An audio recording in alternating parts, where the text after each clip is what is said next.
మరో పక్కన ఏదైతే ఈ ఇళ్ల పట్టాలలో అవసరమైనటువంటి బేసిక్ ఎమ్యూనిటీస్ని ప్రొవైడ్ చేయడం కోసం అని చెప్పి మరో 32,909 కోట్ల రూపాయలు వెచ్చించడం జరిగింది. దాదాపుగా ఈ 30 లక్షల ఇళ్ల పట్టాలలోని 22 లక్షల మందికి హౌసింగ్ శాంక్షన్లను కూడా ఇచ్చాం. ఒక్కొక్కరికి 1,80,000 రూపాయల చొప్పున. దీనితో పాటుగా అదనంగా ఇంకా డబ్బులు అవసరం అవుతుంది అని అంటే డ్వాక్రా అక్క చెల్లెమ్మలకి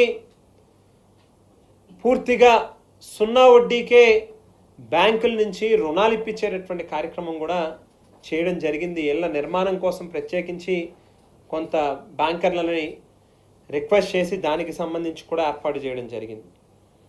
దాని నిమిత్తం ఇళ్ల నిర్మాణం నిమిత్తం 57,375 కోట్ల రూపాయలు మంజూరు చేయడం జరిగింది. అంటే మొత్తంగా 11,343 కోట్ల రూపాయలేమో ప్రైవేటు భూములు కొనుగోలు చేయడం కోసం వెచ్చించాం. 32,909 కోట్ల రూపాయలేమో బేసిక్ ఎమ్యూనిటీస్ కోసం అని చెప్పి వాటికి మంజూరు చేయడం జరిగింది. మరో పక్కన 57,375 కోట్ల రూపాయలు ఇళ్ల నిర్మాణం కోసం మంజూరు చేయడం జరిగింది.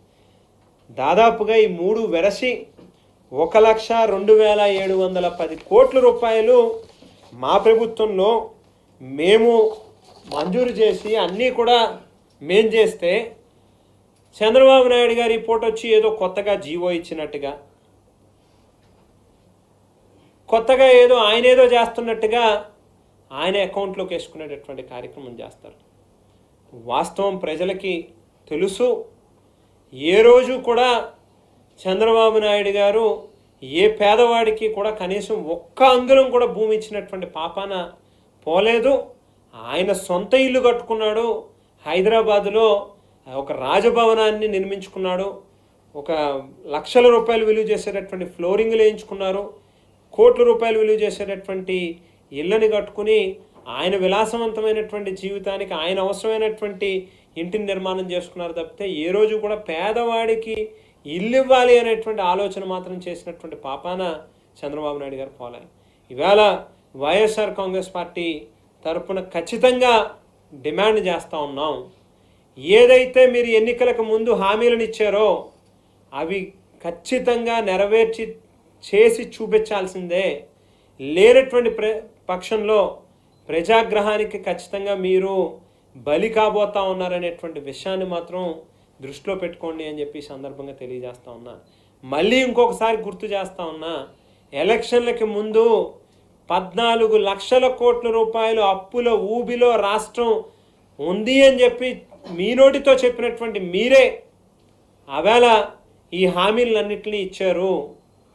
ఈవేళ 4.5 లక్షల కోట్లు మాత్రమే అప్పు ఉన్నది అని చెప్పి మీరు, మీ అధికారులు, మీ క్యాబినెట్, మీ శాసనసభ్యులు అసెంబ్లీ సాక్షిగా కావచ్చు ఒప్పుకున్నటువంటి పరిస్థితి. 14 లక్షల కోట్ల రూపాయలు అన్నటువంటి మీ నోటితోనే అన్ని వాగ్దానాలు ఇచ్చినప్పుడు 4.5 లక్షల కోట్ల రూపాయలు మాత్రమే అప్పు ఉన్నప్పుడు ఖచ్చితంగా మీరు ఇచ్చినటువంటి వాగ్దానాలని మరింత గొప్పగా చేసేటటువంటి అవకాశం ఉంది కదా. అటువంటప్పుడు ఎందుకు మీరు చేతులెత్తేసేటటువంటి కార్యక్రమం చేస్తూ ఉన్నారు? దయచేసి ఇప్పటికైనా మీ అబద్ధాలు మానుకోండి అని చెప్పి చెప్తా ఉన్నా.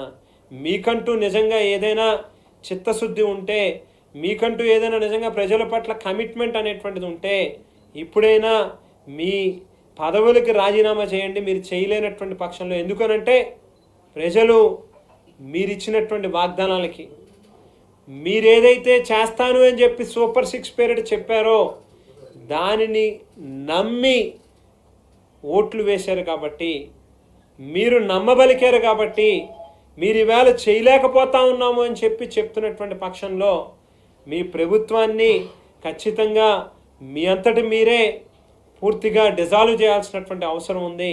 మీ పదవులకు మీరు రాజీనామా చేయాల్సినటువంటి అవసరం ఉంది అని చెప్పి ఈ సందర్భంగా డిమాండ్ చేస్తూ ఉన్నాం. లేనటువంటి పక్షంలో ఖచ్చితంగా రానున్నటువంటి రోజుల్లో ప్రజల పక్షాన మిమ్మల్ని నిలదీసేటటువంటి కార్యక్రమం కూడా చేస్తాము అని చెప్పి ఈ సందర్భంగా తెలియజేస్తా ఉన్నాం.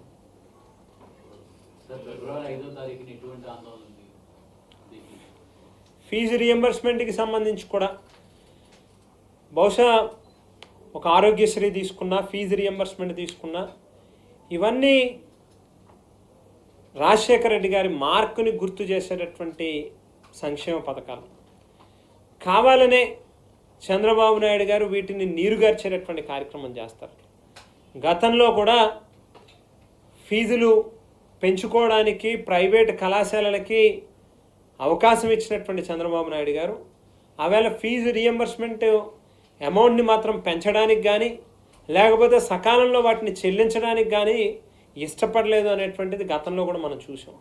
ఈవేళ మరొకసారి సంవత్సరాలు గడుస్తూ ఉన్నా కూడా, అంటే విద్యా సంవత్సరం పూర్తి కావస్తున్నా కూడా ఈవేళకి కూడా ఫీజు రియంబర్స్మెంట్ అనేటువంటిది ఆ బకాయిలు చెల్లించినటువంటి కారణంగా విద్యార్థులు తీవ్రమైనటువంటి ఆందోళనలో ఉన్నారు.